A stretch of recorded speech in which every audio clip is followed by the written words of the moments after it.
Namaskaram. Good morning, hello, and welcome. Whether you are a student just stepping into the world of cybersecurity or a seasoned professional navigating risk and compliance, or simply a curious mind eager to understand how organizations protect their digital foundations, this series is for you. I am excited to invite you to join me on a four-part video journey into the world of vulnerability management, a critical pillar in modern cybersecurity and digital risk governance. In part 1, we'll begin by unpacking the general aspects of vulnerability management, what it is, why it matters, how vulnerabilities are discovered, prioritized, and remediated, and the life cycle that keeps this process running. In part 2, we will enter the NIST Cybersecurity Framework space, where we will explore how vulnerability management aligns with the identify, protect, detect, respond, and recover functions, offering a structured and risk informed approach to manage threats.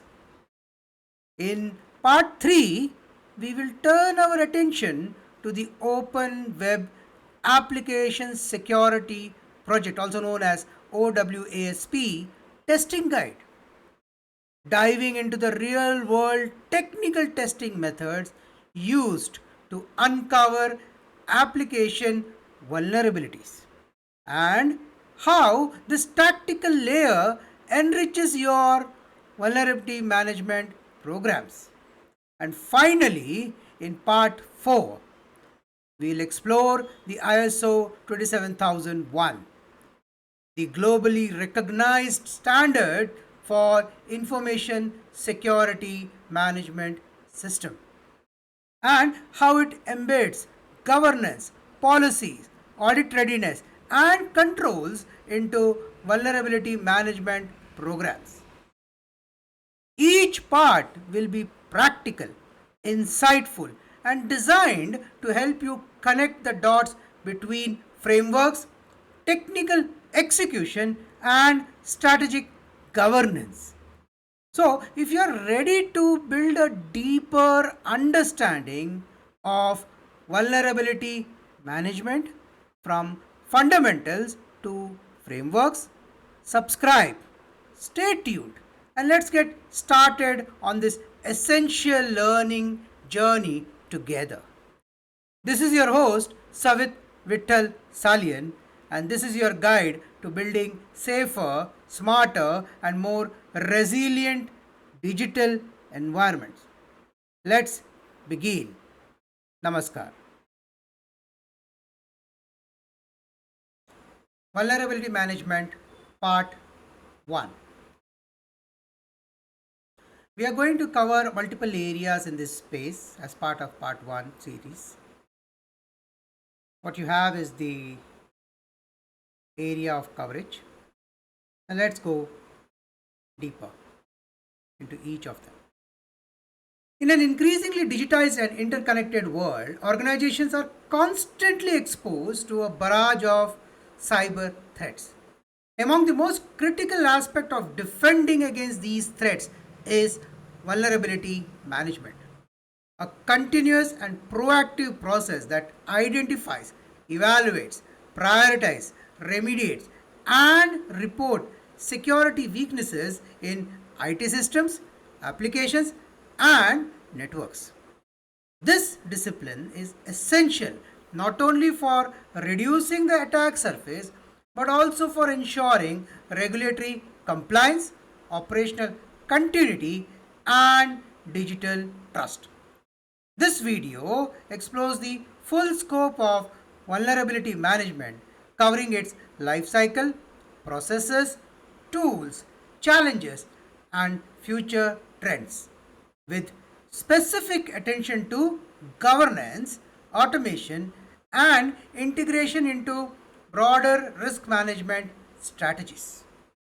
Well, in simple language, in today's digital world, organizations use many different systems, softwares, and networks to run their operations. But these systems can have weak spots called vulnerabilities, and that attacker can use to break in, steal data, or disrupt services. Vulnerability management is the process of finding and fixing these weak spots before cyber criminals can take advantage of them.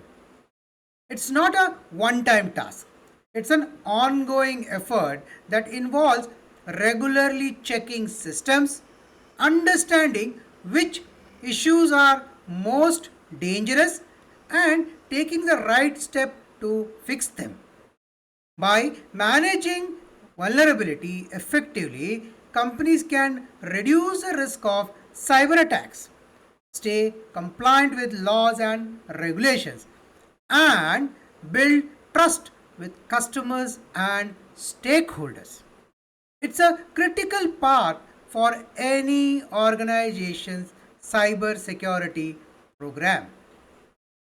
This video will take you through what vulnerability management is, how it works, why it's important, and what tools are used, what challenges organizations face, and what the future of this field looks like.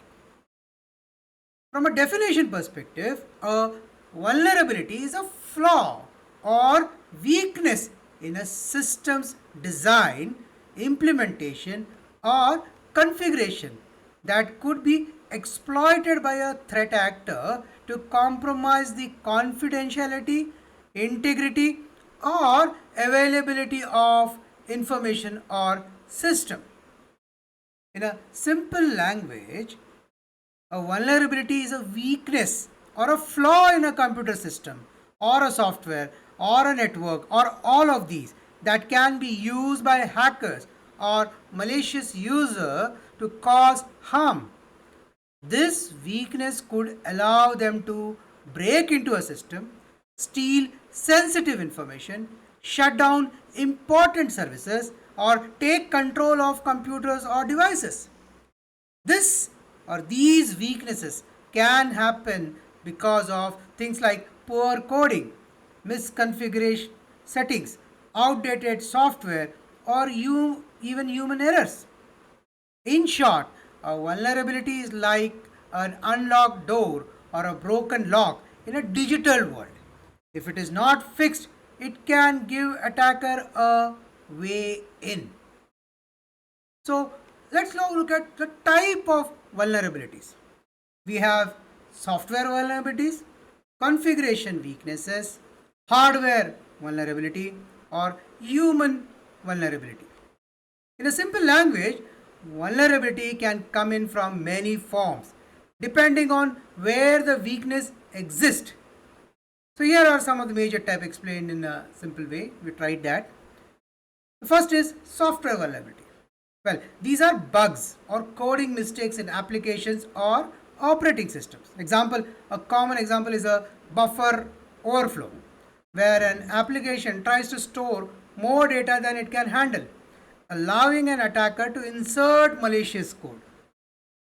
Second is, imagine an ATM that doesn't check how many digits you entered. It could crash or give you access to someone else's account.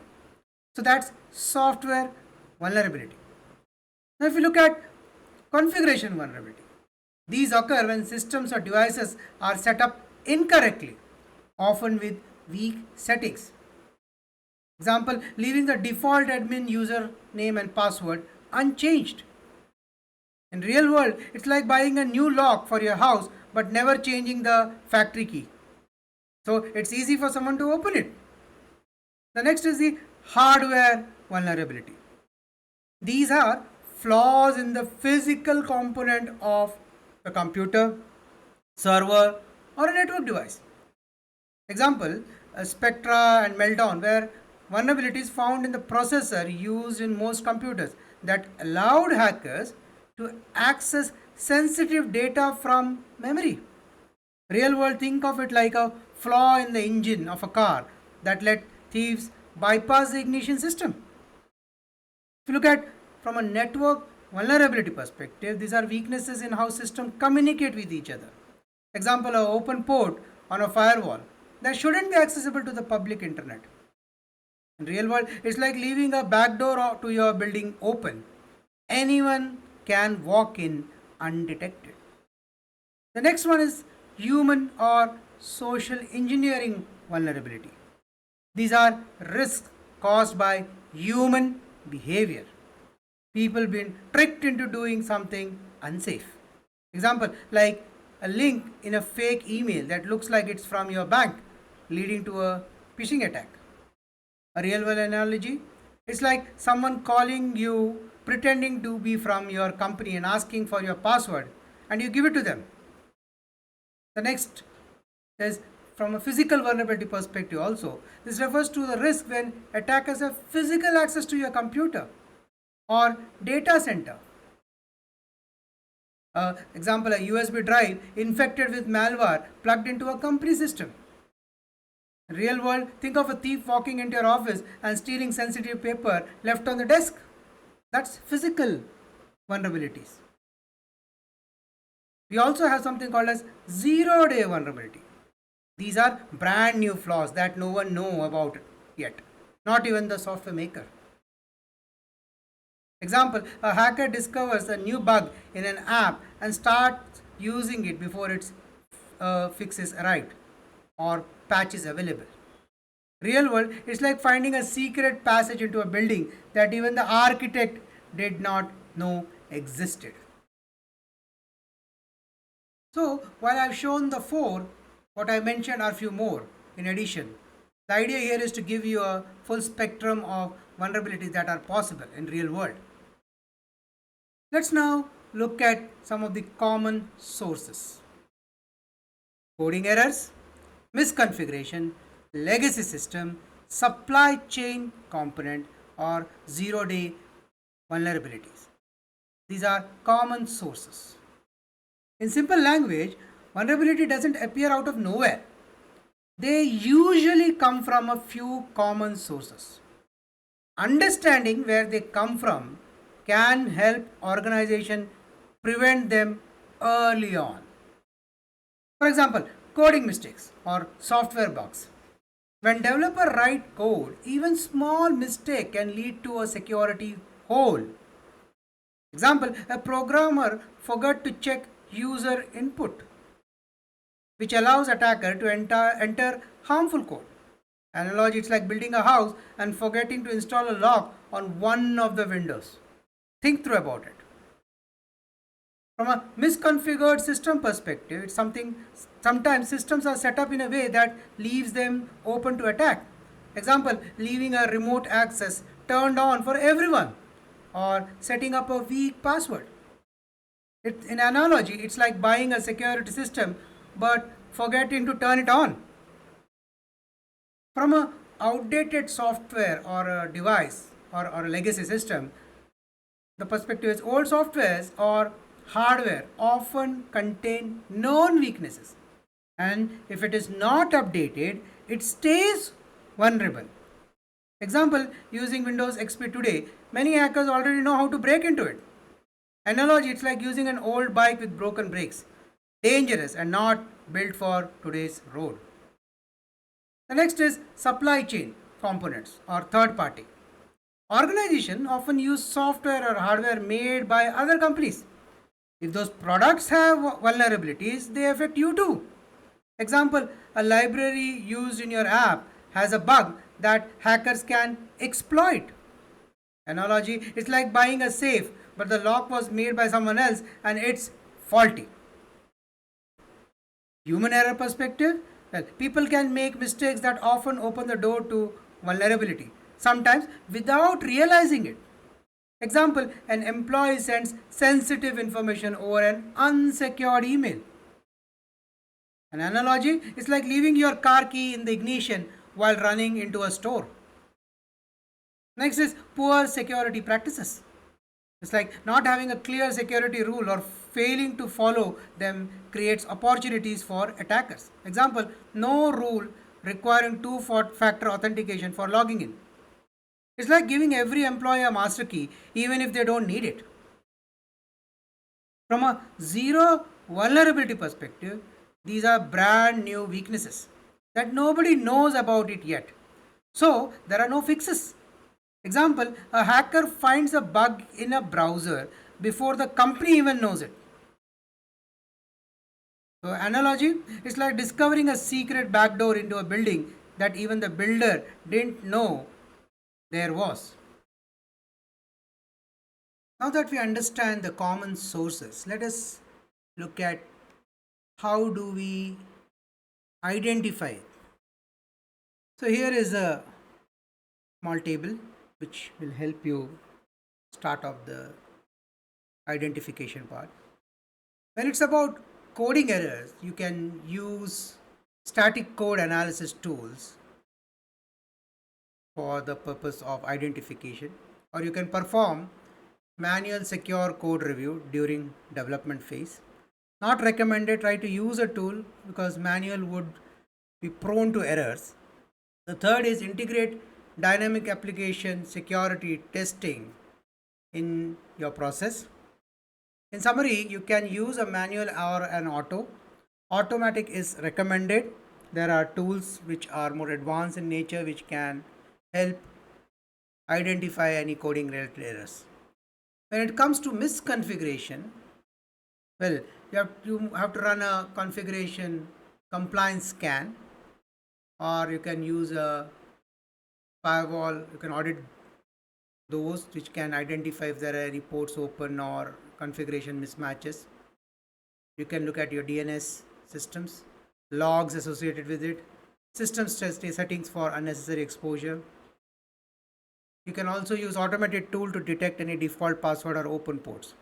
Now the recommendations are many, but the one which works out the best is misconfiguration. Now this is generally in two parts. One is when your engineering guidelines are not clear or clear enough or missing. The right way to do that is to create your organization's baseline correct.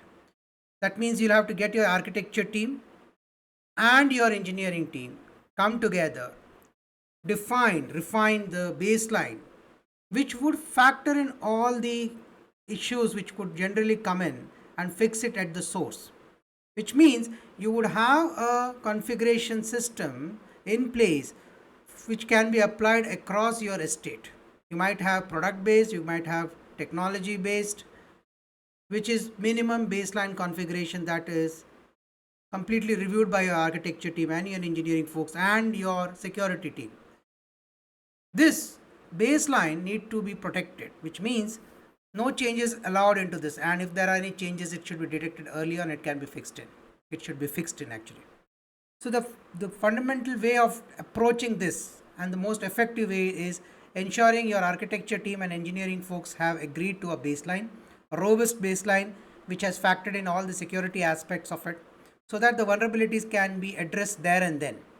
Once the configurations are aligned to engineering and architecture guidelines, that becomes your base config on which you can have different applications based on the requirements. Now again, the application which you're going to write on your base configuration also need to ensure has gone through architectural and engineering review so that it can be fine tuned and customized so that to ensure that the baseline configurations are not touched and it's not adding to any vulnerabilities.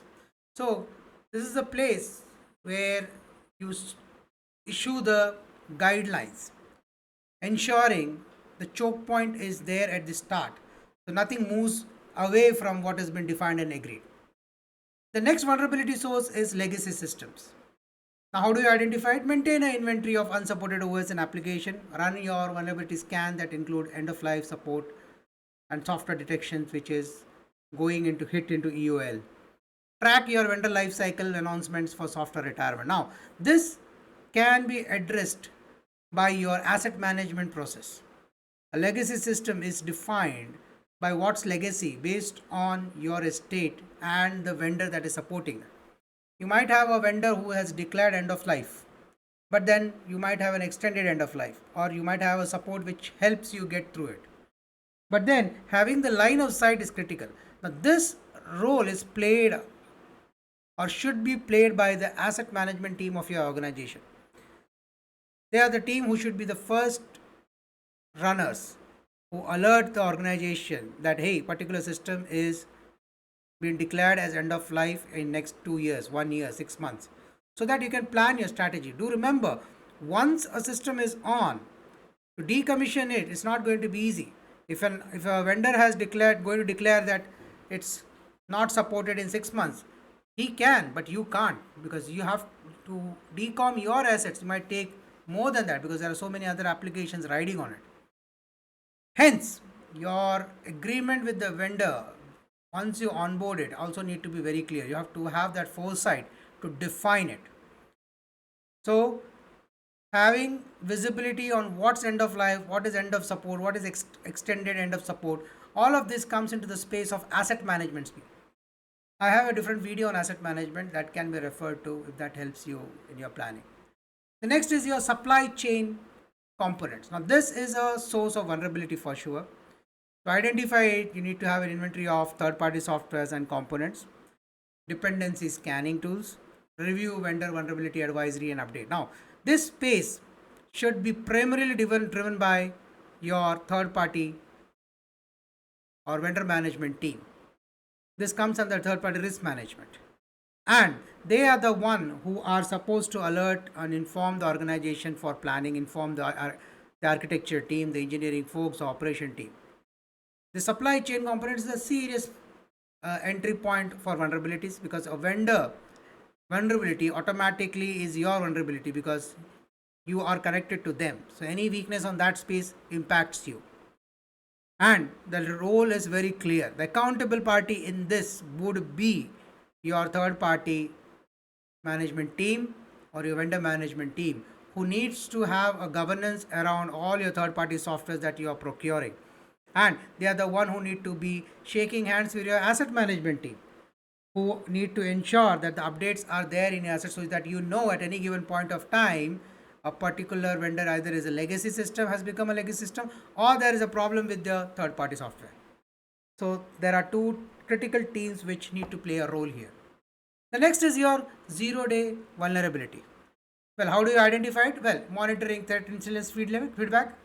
This comes from your cybersecurity team, your team which manages your IT infrastructure, or your cybersecurity world.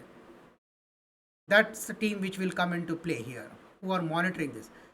Need to subscribe to 0-day alerts, use behavior analytics tools to detect suspicious activity on critical systems. This primarily falls under your cybersecurity team and the team which is made accountable within that world to give a heads up.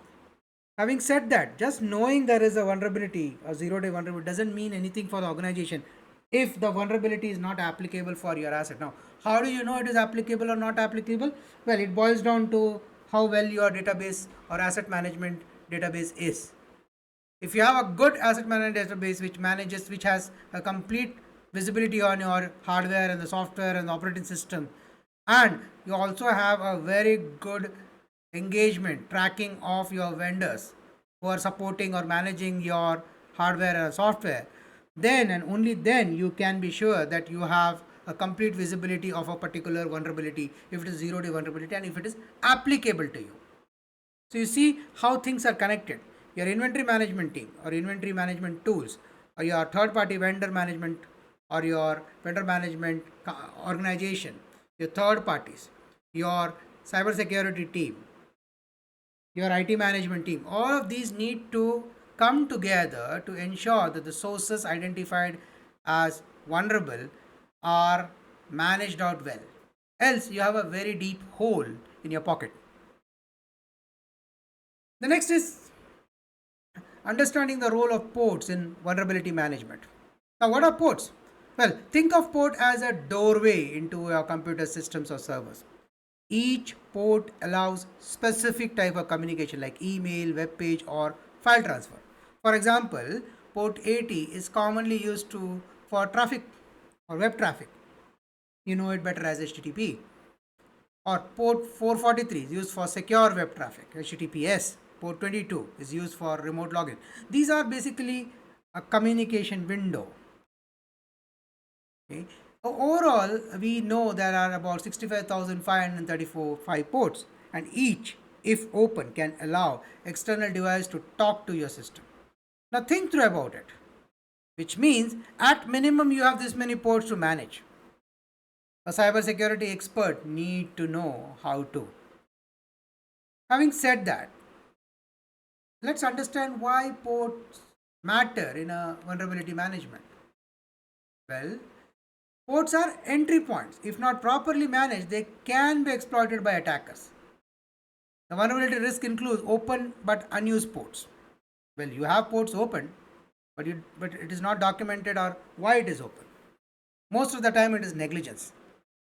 It's just from an operation perspective, closing of outports is an effort if you have not designed and defined it in your baseline. The baseline definition generally works close all ports and open what is required, not the other way around. Generally, a lazy way of working is close out or open out, basically open those ports, just ensure those ports are open for this particular application. What about the rest? I don't care. Now that's a lazy way of working and a sure shot of getting hit in the head.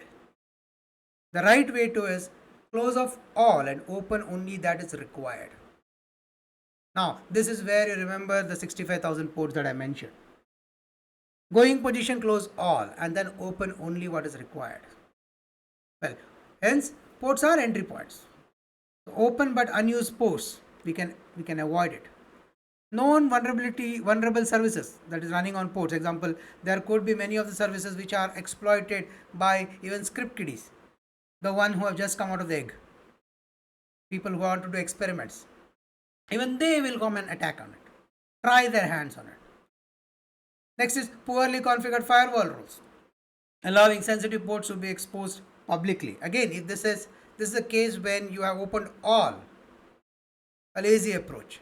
The right approach, as I said, close all and open what is required for the services that you are providing. Unmonitored open ports used for malware or exfiltrated data or receiving commands. Now, let us try to look at key vulnerability management activities related to ports. Well, it starts with discovery, then scan, then define policy, then monitor continuously, alert or block or report or audit. But if you put it in a very sequential order, it starts with, from a port perspective, starts with scanning. Now you don't know what ports are open. You start with scanning, identify, use a tool to identify which ports are open on the system. Determine what services are running on each ports. Do we really need it? So, assuming you don't know, suppose you are an auditor or a risk manager, you entered into the organization or the team and you don't know what ports are open, start with this. Use a tool, go for a tool available, many freewares. Use that if possible, or use the organization port scanning tool, run it, check for yourself what ports are open. Once you know these ports are open, check out the documentation, the engineering guidelines and architecture guidelines and operational guidelines if available, to look at why are these ports open or what are the ports required to run your shop. Against that, compare it with the ports that are open. You will easily know what's there and what's required. Now, the moment you identify ports which are open but not required, close the port. Or if there is a port that you need it but it requires certain tweaking, apply the fixes for vulnerable services discovered through the port scanning. So a port is required to run your shop or to do your business, but it might have its inherent issues, or that has been exploited by many. So that would be a workaround, that would be a patch. Apply it. Block unnecessary ports and restrict traffic to a critical one. While this is done at firewalls, it's also recommended to do at grounds up, which is right at an application level. If there are applications which are listening to multiple ports which are not required to, kill it there and then. That's where analysis of your code when it is developed is required to be done. It saves a lot of time and energy.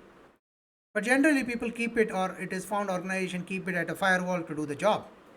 Well, it will do the job when it is, but what if there is a break? What if it's been compromised? What's your next line of defense? The best line of defense is to keep it closer to where the source is and then move outside so that there are layers being developed. Think through about it. The next is continuous monitoring. Now, this is interesting. How it is interesting? Well, to start off with, you have a configuration approved, reviewed by your engineering folks, your architecture team, your operation team, and you have a perfectly built in system. It's implemented, it's running smooth with no vulnerabilities. That's you done it today. In couple of weeks, there are upgrades coming in. There are changes, there are new features, enhancements done to that services. While you're doing it, you have a chance that some of the ports were opened up for that service to run. Having said that, what was important was open, but as part of that change, there are many other ports which should have been got open. In such case, you have exposed yourself again. So while you had a perfectly secured area, because of a change out of the need to open up services, while you open the services, but you also open those which are unwanted, unnecessary, causing a hole. Now that's where continuous monitoring comes into play. Hence, this continuous monitoring should be part of your BAU, of your activity. Generally, the recommended one is continuous monitoring at minimum should be done every time there is a change onto a asset, onto an infra. The moment something changes, no matter how small or approved it is, go for a scan, go for a monitoring, just to check that things are really in place. So that's the key vulnerability management activities related to ports. Let's now look at some of the common ports, known ports. You can take a screenshot of it. These are known to most of the students who are into this field, and experts of this would be there in the fingertips. In summary, what I have tried to show is the ports and the known risk around those. Example, FTP that can cause unencrypted data being transferred, can leak credentials. SSH, brute force attack susceptible if misconfigured and can allow remote access. Telnet, it's unencrypted and outdated and easily exploited. 25. Spam relays acts as a spam relay, exploits through open relay misconfiguration. Port 53, DNS poisoning and amplification attack are normal, are known.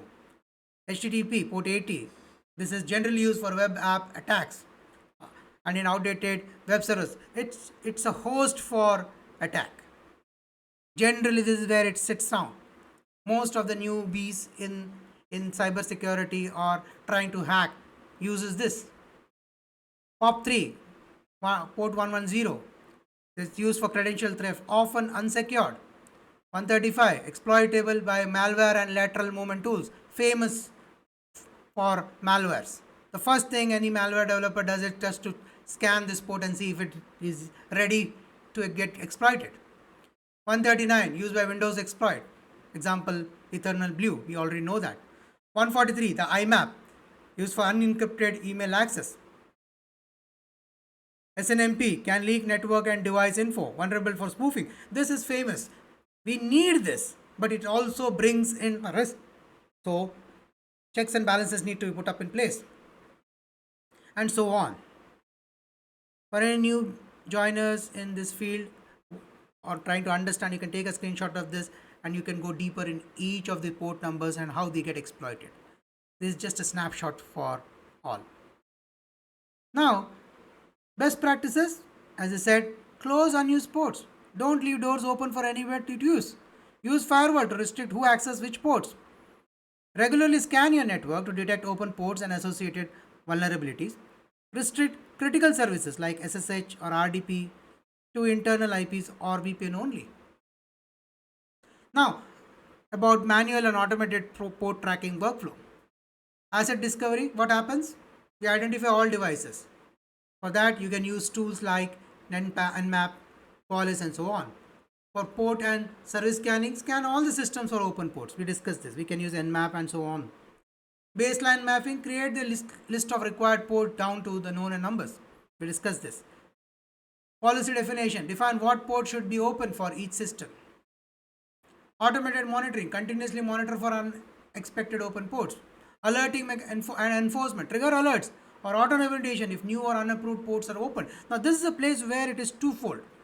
One is which does the scanning and figuring out any ports are open, and second is your change management.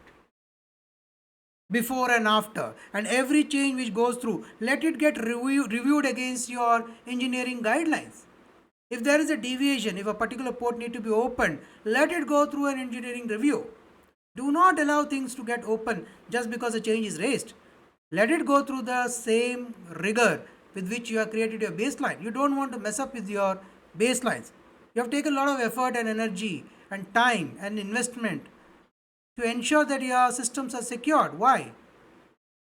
You don't want it to get wasted just because in 1 week you implemented a very robust system, a clear system which is watertight, a bulletproof system almost, and next week you have a change and you opened up the whole window.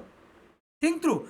In a 52 weeks, week 1, you implemented an excellent system from your engineering guidelines and architecture team, and you have hundreds of systems which are in line with the baseline, a Fort Knox condition.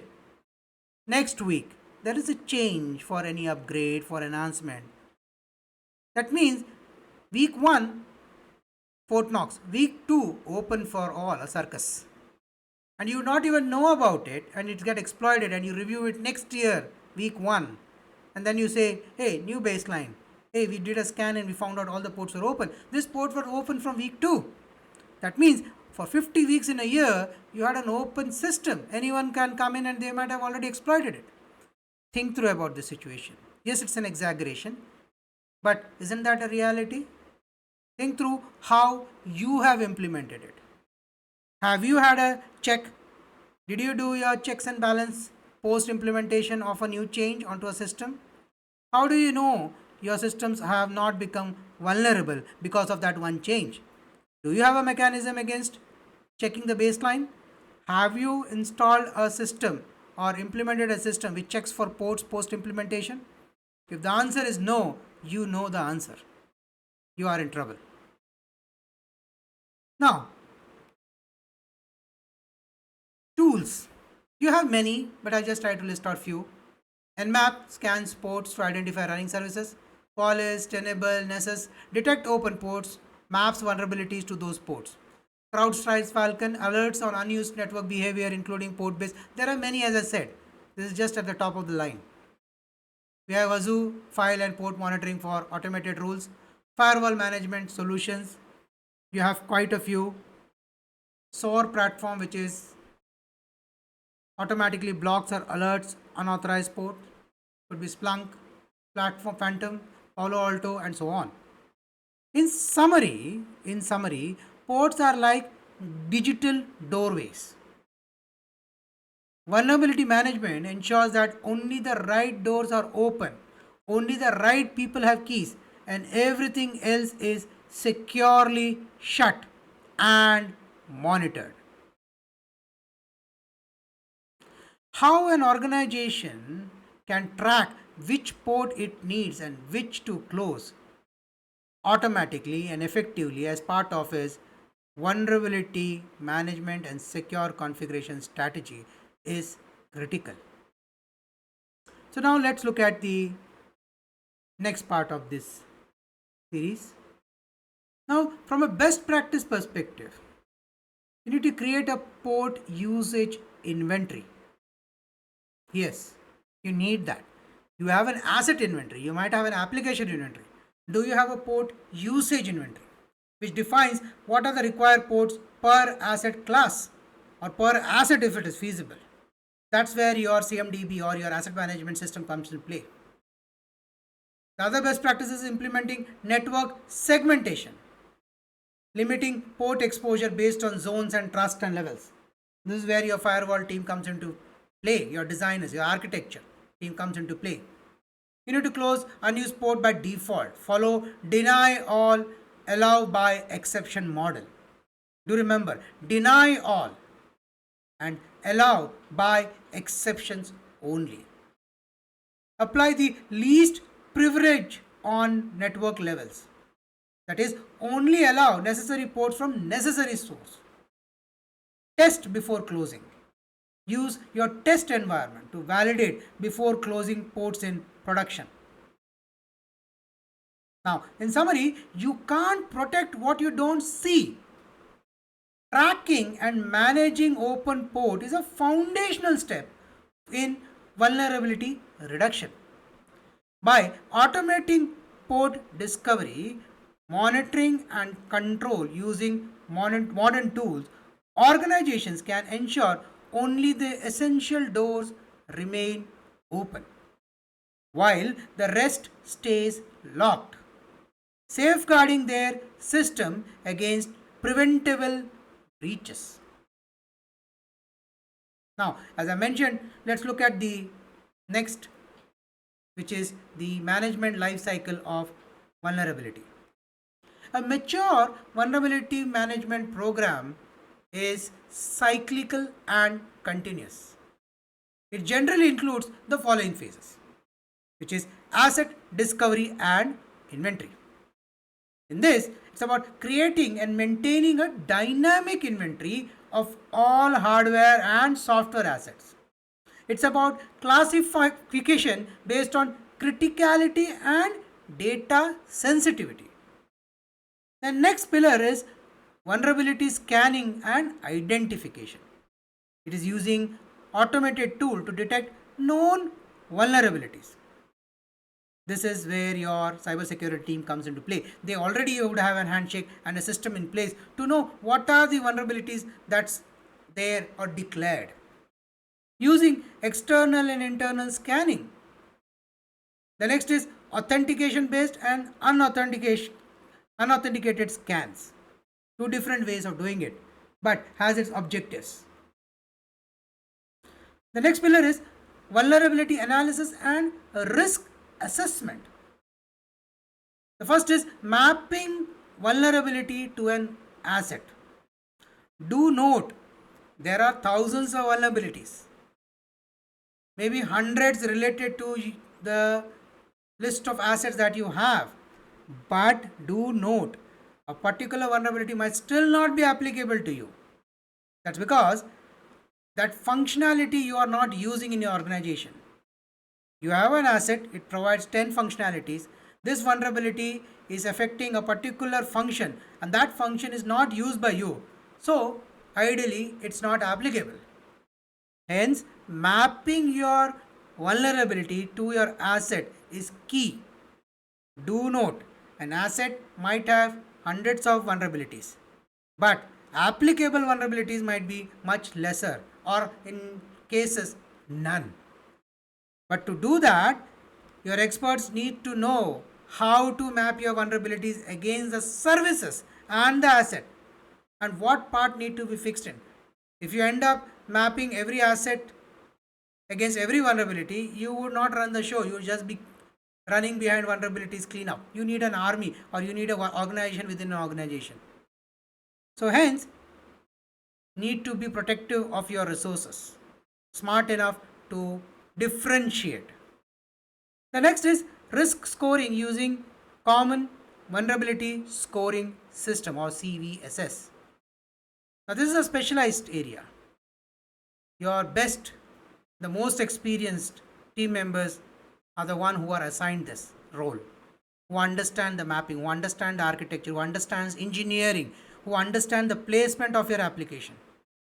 Generally, this is a weak area, not because the organization doesn't have SMEs. It's because the SMEs are not assigned this task. This is not considered as the top-notch piece of work, but this is the most critical piece of work. you do an incorrect assessment, you would have an open port in spite of patching. A big risk. That's because the skills required were missing. Or worst case scenario, you closed a port which were not vulnerable. That means loss of effort, time and investment. So the recommendation here is do not give this activity to people who are not experienced enough, smart enough to understand. They need to have a perspective from top to bottom, which is architecture, engineering, and then operation, and plus a holistic view on how the business is running, on what businesses are run on these assets. The next is business impact and threat landscape consideration. Again, can only be done by people who are senior enough in the system.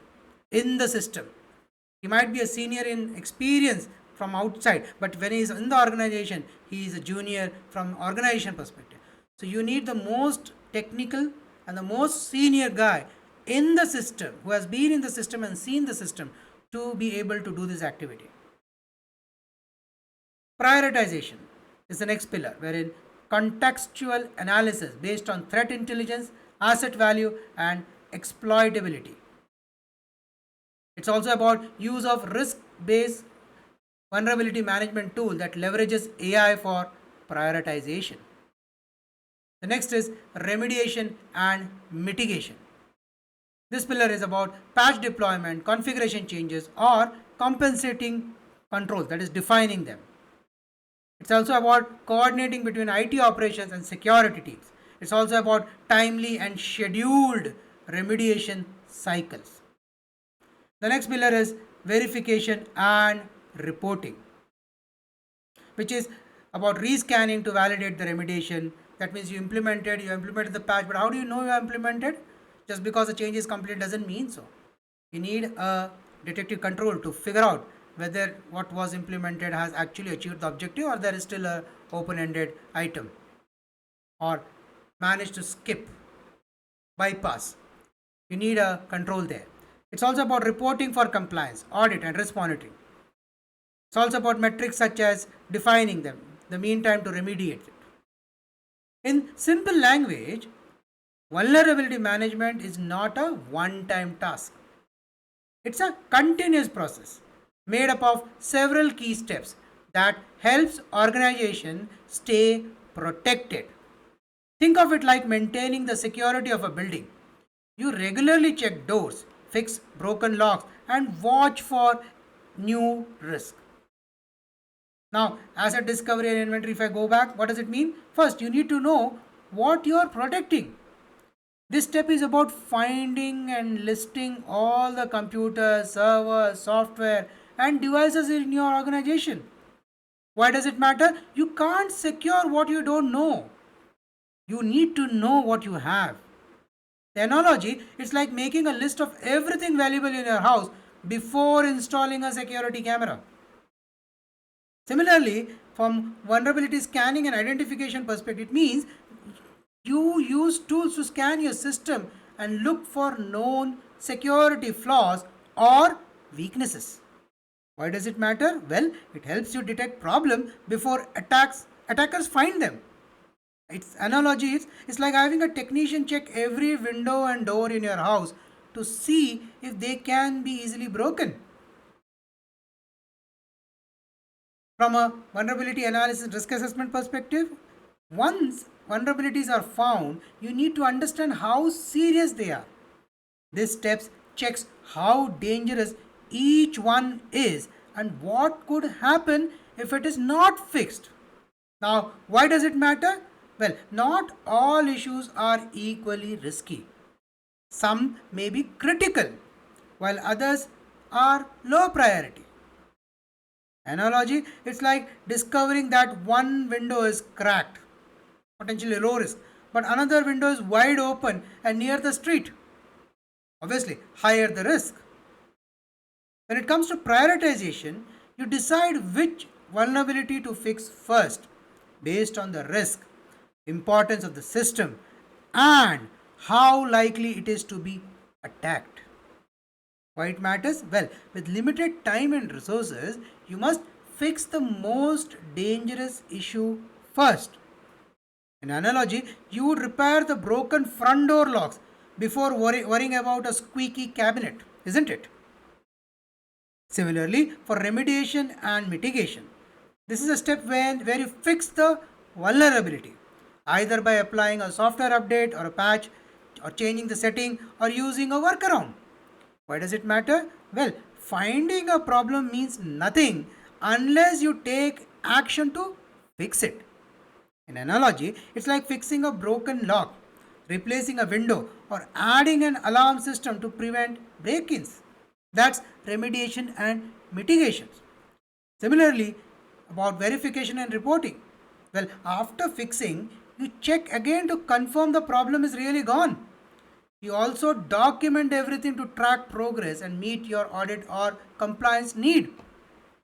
Now, why does it matter? Well, verification ensures nothing is left unprotected.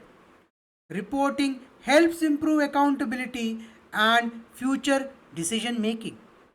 In analogy, it's like having a home inspector come back to make sure all the repairs were done properly and keeping a record of your insurance. The continuous monitoring part, well, it is cyber threat evolve daily. That's why vulnerability management should also run continuously, not just once a month or once a year. New devices, apps, threat appear all the time. Without ongoing monitoring, gaps will quickly return. An analogy, it's like setting up a home security camera that works 24 by 7 and not just during the night, isn't it? Now, let's look at this life cycle from a different perspective. When it is about asset discovery and inventory, the vulnerabilities are incomplete or outdated asset inventory, lack of visibility into shadow IT and cloud assets, or no automated asset discovery tool in place. That's your gap. From a scanning and identification perspective, well, scan missed critical system due to misconfiguration, or used outdated scanning tool with limited coverage, or scanning frequency not aligned with the asset risk profile.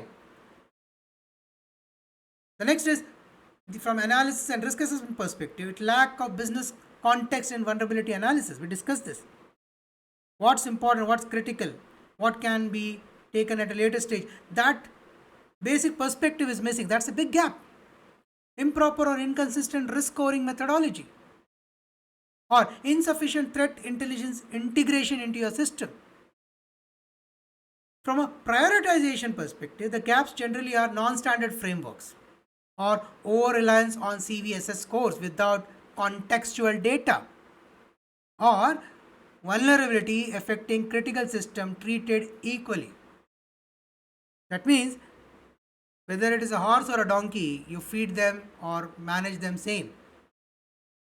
Do note, both require a separate set of specialized support and ecosystem. So you need to be very clear what are critical. Is there a definition for critical in your system, or everything is critical and you have a problem with your resources? From a remediation and mitigation perspective, delayed patching due to poor coordination between IT teams. This is a frequent issue that you'll have. Your cybersecurity team would say you are in serious risk. The operation team would say, I have a BAU which is more critical. And both do not appreciate each other for lack of coordination. That's a known issue across the state, across organizations. Now, this causes a big gap, and the organization is the one which pays for it. No defined SLAs for remediation timelines. Do you have one? Or reliance on manual processes for applying patches. A major challenge, and definitely a Herculean challenge if the organization is large.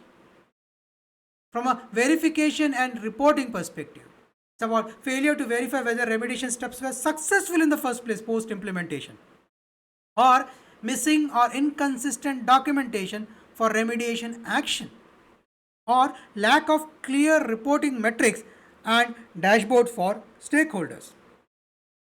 I hope this gives you a top line perspective on the life cycle. I hope this helps you in your own planning. Tools and technologies in vulnerability management. Well, we start off with vulnerability scanners. We have few categories of it, or we have products, whether it is NIST, Qualys, Rapid7, OpenVAS for network application containers and cloud scanning. We have patch management tools, primarily which is Microsoft SCCM or Ivanti or Manage Engine or Oasis. Threat intelligence platforms, which is integration with feeds such as Mitra Attack, CV database, Sysakeef, or SIEM and SOAR integration, which uses for SIEM, which is Splunk or QRadar, or to correlate vulnerability database data, or automation of response using SOAR. In simple language, managing vulnerability effectively requires the right tools. Just like protecting a home needs locks, alarms, and cameras. In cybersecurity, different tools serve different purpose in the vulnerability management process. When you say vulnerability scanner, what they do? These tools scan your system to detect known security weaknesses. The popular tools are Nessus, Qualys, Rapid7, OpenVAS, and many more. I've just listed only a very few. Now, why do they matter? Well, they help you discover vulnerabilities quickly before attackers do. An analogy, think of them like a metal detector or a security guard checking every door, window, and corner of the building for weak spots. That's the role of vulnerability scanners. Now, from a patch management tool perspective, well, what they do? These tools help apply software updates or patches to fix the vulnerability identified by the scanner. So the output of the first, which is the vulnerability scanner, becomes the input for the patch management tool. There are many tools, namely the Microsoft and the Ivantis and so on, or the WSS. Why they matter? Well, unpatched systems are one of the main reasons for cyber attacks to succeed, isn't it? An analogy, it's like a handyman going around your house fixing broken logs and sealing cracks after an inspection. Now, from a threat intelligence platform perspective, what they do? Well, they provide real time data about new threats and vulnerabilities being discovered around the world. That's where your feed from the Mitra attack, CV database, known exploited vulnerabilities or keys. That's an example from where the informations are procured from. Why do they matter? Well, they keep your organization updated on what's currently dangerous and being exploited by the hackers. Analogy is like subscribing to a neighborhood crime alert service that warns you about the break ins happening nearby so that you can plan and prepare. Next is on the Security Information and Event Management System or SIEM systems. Now, what do they do? Well, SIEM tools collect and analyze security data from across your organization. Why? To detect suspicious activity and correlate it with known vulnerabilities. In this, the popular tool are Splunk or QRadar or ArcSight and many more. And there are many more coming every day. Much more improved, refined, sophisticated, simpler. Now, why do they matter? Well, they give you the big picture, isn't it? For your organization's security posture. An analogy, it's like thinking like a central command room that monitors all your security cameras and sensors in a building and raise an alarm when something unusual is spotted. Now, the next one is the security orchestration, automation, and response to, or the SOAR. Now, what do they do? Well, these tools automate your response action like creating tickets, notifying teams, or even applying fixes when a vulnerability is found. Do see the difference between a SIEM and the SOAR. SIEM is collect and analyze from across and detect suspicious activities. SOAR is it's about automating your response. It could be ticketing, as I said, notifying the team, or applying patches where possible. If your integration is such high, it is it is self-healing if done properly or if the tool is capable of. There are many tools in that. Some of them I've listed: the Palo Alto Cortex, XOR, IBM Resilient, Swimlane, etc. There are many more. Why they matter? Well, they speed up the response process and reduces human error. An analogy, it's like having a smart home system that not only detects a fire but also automatically calls the fire department and turns on the sprinkler. Isn't that what you'd like to have? Isn't that interesting? Some of the other aspects is the configuration management database. What do they do? Well, they maintain a record of all IT assets and their configurations, helping identify where vulnerability might exist. We discussed this in earlier. Now, why do they matter? Well, they ensure you are scanning the right systems and applying the correct fixes. Analogy, it's like keeping a detailed map of your home showing every lock, appliance, and circuit, so you know exactly what needs attention. The other aspect is DevOps tools for modern development environment. What do they do? This tool integrate vulnerability detection into the software development process. Example: GitLabs, SonarQube, Sync. Now, why do they matter? Well, they help catch security issues before code goes live. Now, you have an answer to the point we discussed earlier: fixing it at the core. Analogy, it's like checking the quality and safety of every brick while building a wall, so you don't have to tear it down later. The other aspect is cloud security posture management, or CSPM. Now, what do they do? Well, these tools are used to detect vulnerability in cloud infrastructure such as AWS, Azure, or Google Cloud. Example: Prisma Cloud or Wiz or Dome 9. Some of the examples. Why they matter? As more businesses move to cloud, these tools help ensure that the virtual environment is safe and secure. The analogy in this is, it's like having a drone to monitor the rooftop of a skyscraper, places that are hard to reach manually. Let's look at tool technology, their primary function, and how does it benefit the organization. Well, the vulnerability scanners, well, the primary function is to identify known vulnerability in the system. It helps the organization by reducing exposure to these vulnerabilities and improve compliance. What's the use from a patch management perspective? Well, primary function is to automate deployment of security patches. The organization benefits by accelerated remediation, reducing downtime and human error. From a threat intelligence platform perspective, it helps provide real-time information about emerging threats and exploits. The organization benefits by enabling a risk-based decision. It improves prioritization of vulnerability. You know where to put your resources, your money, your people, and the time. From a SIEM system perspective, it's an aggregated and analyzes security data from across organization. So it helps to consolidate. It improves the threat detection and response coordination for the organization. That's how it benefits. From a SOAR perspective, well, it automates the response to the security incident and the workflow. It speeds up the remediation, reduces alert fatigue and manual tasks. This is the way to go. SOAR is a system that's the need of the hour, because managing it otherwise it's manual and too much consuming for the operations team. The configuration management database, well, primary function is to maintain up-to-date inventory of IT assets and configurations.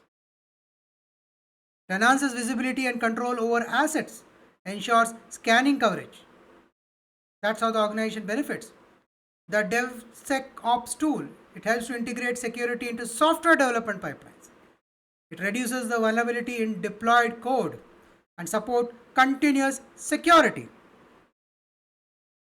The Cloud security posture management that we discussed earlier, it is used to monitor and enforce security configuration in cloud environment. It helps the organization by improving cloud security, ensuring compliance with cloud policies. I hope this gives you a good perspective. This helps you understand where we stand on what tools. How does it benefit? This can also be used for your case studies when you're pitching for a product or a tool within your organization. You can take a screenshot of this and use this as a reference when you are drafting those. The next aspect is governance and policy alignment. There are a few pillars here. What is the role of governance? Well, it defines the vulnerability management policy, its roles, responsibilities, and SLAs. Helps ensuring alignment with frameworks like ISO or NIST or CIS controls. In simple language, governance in vulnerability management refers to the policies, responsibilities, and oversight that ensures the program runs smoothly, aligns with business goals, and meets regulatory and security requirements. Without strong governance, even the best tool in the team can fall short. Well, setting clear policies and procedure, what does it mean? It means governance starts with defining rules and expectation. This includes creating a vulnerability management policy that outlines how vulnerabilities should be identified, assessed, prioritized, and remediated. Now, why does it matter? Well, policy provides a consistent approach and makes sure everyone from IT to security to compliance are on the same page. Example, a policy might say all critical vulnerability must be fixed within 7 days of discovery. If this is a policy, everyone in the organization know the expectation. Now about defining roles and responsibilities. Well, what does it mean? It means governance ensures that everyone knows their role. Who will scan, who will assess, who will fix, and who will approve. A clear demarcation. Why does it matter? Without a clear ownership, vulnerability can fall through the cracks. Everyone would expect the other person to do it because it is not clearly articulated, documented. Hence, defining the roles and responsibility is crucial. Example, the IT security team runs the scan. The IT operation team applies the patch. Risk and compliance team reviews the report. The next is about ensuring alignment with business goals. What does it mean? Well, not all systems are equally important. Governance helps prioritize effort based on business risk and impact. Now, why does it matter? Well, this avoids wasting time on low risk issue and ensuring critical systems are protected first. Example, a vulnerability on customer facing banking application gets higher priority than one on the test servers. Now, coming to monitoring compliance and performance, what does it mean? Well, it means governance includes tracking key metrics like how quickly the vulnerabilities are fixed and ensuring the organization is meeting internal standards and external regulations. Why it matters? It enables accountability and shows the regulator and executive that security has been taken seriously. Some of the metrics in this space are percentage of critical vulnerability patched on time, number of assets scanned monthly, average time to remediate, etc. The next is supporting regulatory compliance. Now, what does it mean? Well, many laws and standards like the ISO 27000, the NIST, the GDPR, the PCI DSS, the DORA requires organization to identify and fix vulnerability regularly. Why does it matter? Governance ensures that organization doesn't just meet this requirement but can also prove it with evidence during audits. Example, audit ready report showing vulnerability scan, patch timelines, and remediation log. These are examples of good supporting regulatory compliance.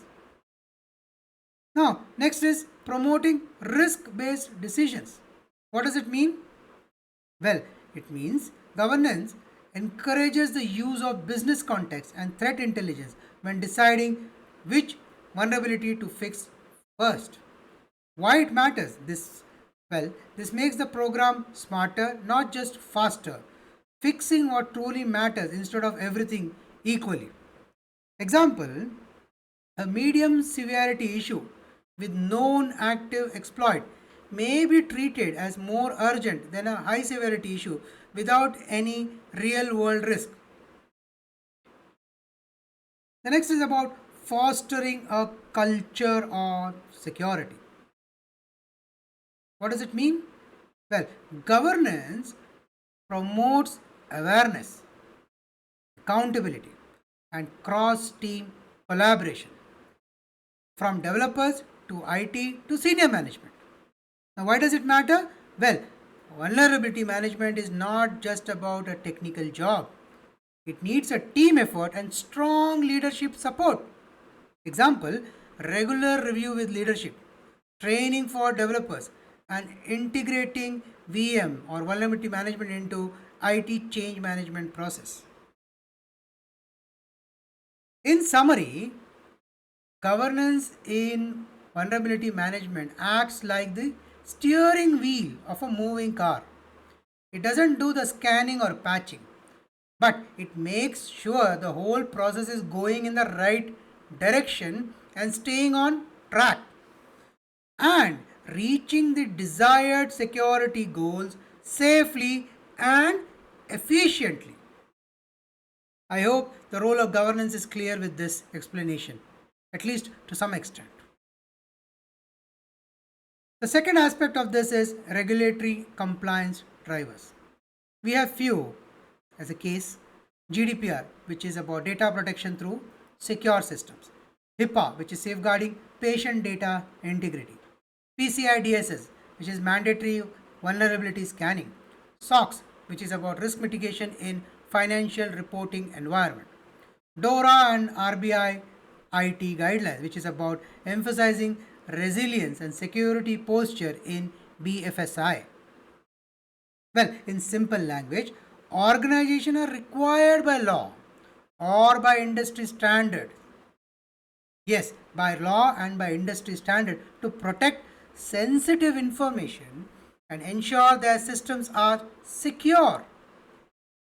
Vulnerability management plays a big role in meeting this requirement.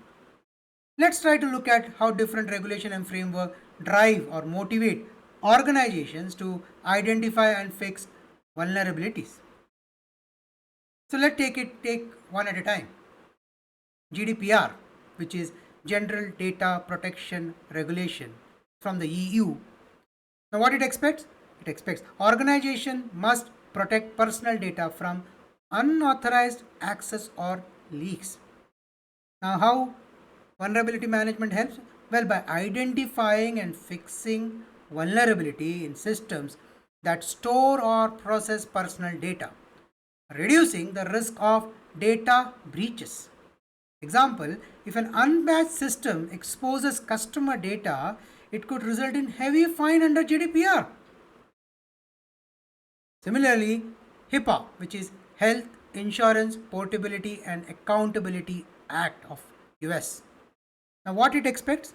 Well, it expects healthcare organization must secure their patient data, which is the PHI, which is protected health information. Now, how does vulnerability management help? Well, it ensures medical software, database, and devices are not exposed to known security weaknesses. Example, regular vulnerability scan of hospitals' IT system help protect patient record. Now let's look at PCI DSS, which is Payment Card Industry Data Security Standards. Now what does it expect? Well, it expects that business that handles credit card payments must protect cardholder data. Now how does vulnerability management helps? Well, PCI DSS requires regular vulnerability scan and timely patching of identified issues. Example, a retail company using online payment must scan systems for weakness every quarter. Next is SOX or Sarbanes-Oxley Act of USA. Now what it expects? It expects public companies must ensure the integrity of financial system and reporting. Now, how does vulnerability management help in this case? Well, it protects the system involved in accounting, finance, and audit process from being tampered with. An example, a financial system with known security hole could be seen as a risk to financial reporting. Similarly, we have ISO 27001, which is International Standard for Information Security Management. Now, what does it expect? Well, it expects organizations should manage security risk and continuously improve their control. How does vulnerability management help? Well, regular scanning, patching, tracking of vulnerability shows strong security hygiene. Example, an ISO 27001 will audit, will check if vulnerabilities have been managed effectively. That's why many organizations go for certification of ISO 20001. That's the purpose. Now, next is NIST CSF. Well, what does it expect? It expects organizations should identify, protect, detect, respond, and recover from cyber threats. Now, in this, how does vulnerability management help? Well, it falls under the identity and the protect function by addressing known weaknesses. Example, a government contractor using NIST CSF will need to show their vulnerability management activities. Let's look at DORA now. DORA, that is Digital Operational Resilience Act. That's from EU for financial services. Now, what does it expect? It expects financial institutions must ensure their digital systems can withstand disruption and attack. So, how does vulnerability management helps here? Well, it helps identify and fix weaknesses in critical infrastructure before they are exploited. An example in this is a European bank must manage vulnerability to comply with DORA and maintain digital resilience. Next is RBI IT guidelines. That's from India. RBI is Reserve Bank of India. Now, what it is expecting? Well, it expects banks and financial institutions must maintain robust IT and cyber risk management. How does vulnerability management help? Well, it demonstrates ongoing effort to scan, patch, and report security weaknesses in banking systems. Example, a scheduled vulnerability scan and fix cycle is part of the RBI's compliance requirement.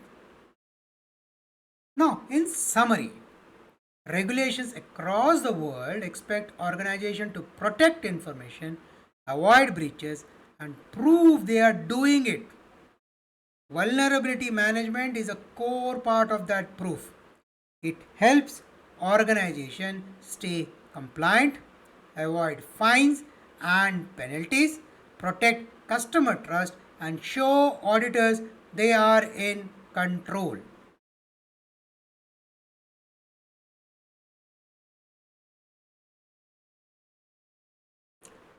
I hope you have taken notes on the topics that we have covered.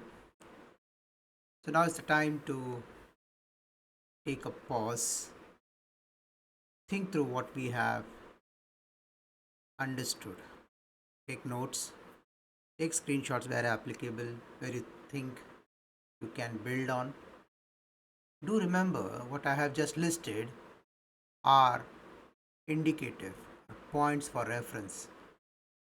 You have to build it according to your organization's requirement, priorities, the checklist the items that have been put up here can form the basis for it. If you already have these or others, and there are points which you can help in build it more, and you think I need to bring some other area or aspect till now that is not covered, do put in your comments and I can review and try to build it up. This is a time where I would request all or anyone who thinks has benefited from this video till now or any other videos that has been uploaded. I would request you to subscribe. More importantly is share with others who you believe can benefit from this. Do remember, this is free. This is more of to engage, to enrich the knowledge across our community, help them to grow, help them to support the organization, build a more robust, informed workforce. This is something which I learned over a period of time, that are 25 years. Hence, the idea of this video series. So, do share it with anyone who you believe can benefit from. Moving on, for this video, we have covered quite a few areas. We will pause here and then we'll continue in our next video. So I request you to hold with me and join me in my second part of part 1. Thank you again. This is your host, Savit Vittal Salian. Namaskaram.